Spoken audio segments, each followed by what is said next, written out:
Малун загас элбэгтэй баруун Замбид амьдардаг байжээ.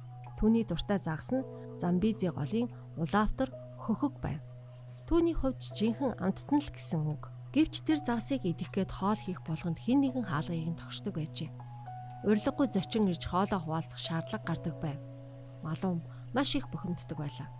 Нэгэн өдөр тэрээр өнөөх загсаа төгс шарчгаад идээд сууж байтал дахиад л хаалга тогшлоо. Тэр хөшиж орхив. Тэр дотроо хаалгаа тоохгүй суугаад байх ёстой юу?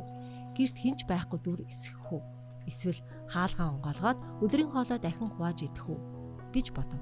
Малун гүн санаа алцаар босч зочноо өгтөв. Тэгээд хоолоо хуваалцлаа. Цаг хугацаа өнгөрөх тусам түүн дээр илүү олон зочин ирсээр байв. Малун үргэлжлүүлэн хоолоо бусдаа хуваалцах тусам түүний бухимдал арилж байв. Санаа алдах нь ч зогсов. Эцэст нь тэр зөвхөн хоолыг идэхдээ биш, харин хуваалцах баяр баясгалан оршиж байсныг олж мэдсэн юм. Тэр ч байтугай хоолоо хуваалцахгүй бол бүрэн дүүрэн мэдрэмж авахаа болсноо мэдэрчээ. Бид бусдад өгч эхлэхийн тулд эхлээд сайхан мэдрэмжтэй байх шаардлагагүй гэдгийг малун олж мэдсэн юм. Өгөхийн баяр баясгалан үргэлж үйлдэлийнхээ өмнө гарч ирдэггүй. Харин ихэвчлэн өгснөөс болж ирдэг. Есүсийн хийснээр өгөх нь авахаас илүү ёроолтой.